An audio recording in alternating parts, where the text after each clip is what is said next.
வணக்கம். சோலை சாய் சமையல்லேருந்து இந்திரா பேசுகிறேன். இன்றைக்கி வீடியோவில் சவுண்ட் கப் கேக் தான் செய்ய போகிறோம். இது ரொம்ப ஈஸியாக செஞ்சிடலாம். வாங்க எப்படி செய்கிறதுன்னு பார்க்கலாம். தேவையான பொருட்கள் பார்த்துடலாம். எல்லாமே ஒரே கப்பில் அளந்துக்கணும். 1 கப் கடலை மாவு, 1 கப் முந்திரி பவுட்ரு, 1 கப்பு பால், 1 கப் நெய், 1 கப் தேங்காய் துருவல், 2 கப்பு சர்க்கரை. வாங்க செய்யலாம். 1 கப்பு கடலை மாவை போட்டு வறுத்துக்கலாம். சவக்கெல்லாம் வறுக்கக்கூடாது, பச்சை வாசனை போன உடனே நிறுத்திடும். மீடியம் ஃப்ளேம்லேயே வச்சுக்கிட்டு வறுக்கணும். பச்சை வாசனை போயிடுச்சு. 1 கப் தேங்காயை போட்டுடலாம். முந்திரி பவுடரையும் போட்டுடலாம்.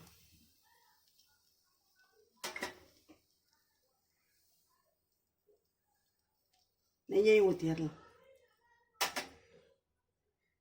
பாலையும் ஊற்றிடலாம்.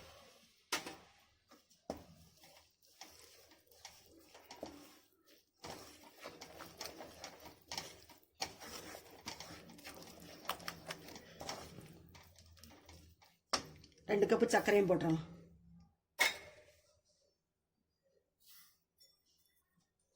இதுக்கு பாகெல்லாம் வரணும்னு இல்லை, எல்லாமே ஒன்றா போட்டுடலாம்.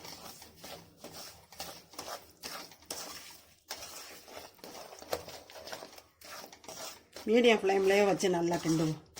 அதிகமாக வச்சா ஒரு மாதிரி சாஃப்டாக இருக்காது. நல்லா கிண்டிக்கிட்டே இருக்கணும், இல்லாட்டி அடி பிடிக்கும். பாதாம் முந்திரி போடலைன்னா கடலை மாவே சேர்த்துக்கலாம் 1 பங்கு, இல்லை கோதுமை மாவு கூட போட்டுக்கலாம். ஈஸியாக செஞ்சிடலாம். மைசூர் பாக்குனாலும் நெய் அதிகமாக சொல்லும். இதுக்கு 1 கப்பு நெய் தான்.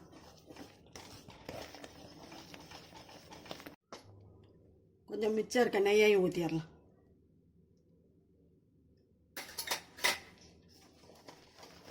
இன்னும் கொஞ்சம் 5 நிமிஷம் இருக்கணும்.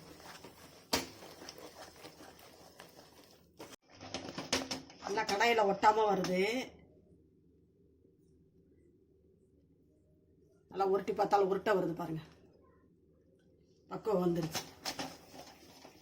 ட்ரேயில் நெய் தடவி வச்சுருக்கேன், இதில் ஊற்றிடுவோம். ஒரு கிண்ணத்தில் நெய்யை தடவிக்கிட்டு இந்த மாதிரி சமப்படுத்தி விட்டோம்னா கரெக்டாக இருக்கும். ஆற விட்டு கட் பண்ணிக்கலாம். இறக்கும் போது ஏலக்காய் தூள் போட்டுட்டு கிண்டிட்டு தான் இறக்கணும். ஊற்றுறதுக்கு முன்னால் நான் சொல்ல மறந்துட்டேன். இப்போ கட் பண்ணிடலாம்.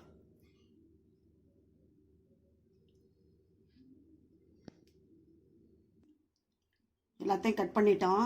நல்லா ஆற விட்டு தான் எடுக்கணும். இப்போ எடுத்தால் பிசு பிசுன்னு இருக்கும். நல்லா ஆற விட்டு எடுத்துக்கலாம். நல்லா ஆறிடுச்சு, எடுத்துக்கலாம்.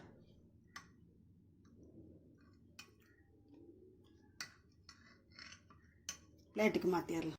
ஈஸியாக இந்த ஸ்வீட் செஞ்சிடலாம். இதே மாதிரி நீங்களும் செஞ்சு பாருங்கள். செஞ்சு பார்த்துட்டு கமெண்ட்ஸில் சொல்லுங்கள். பிடிச்சிருந்தா லைக் பண்ணுங்கள், ஷேர் பண்ணுங்கள். சோலை சாய் சமையலுக்கு சப்ஸ்கிரைப் பண்ணுங்கள். நன்றி, வணக்கம். நாளைய வீடியோவில் பார்க்கலாம்.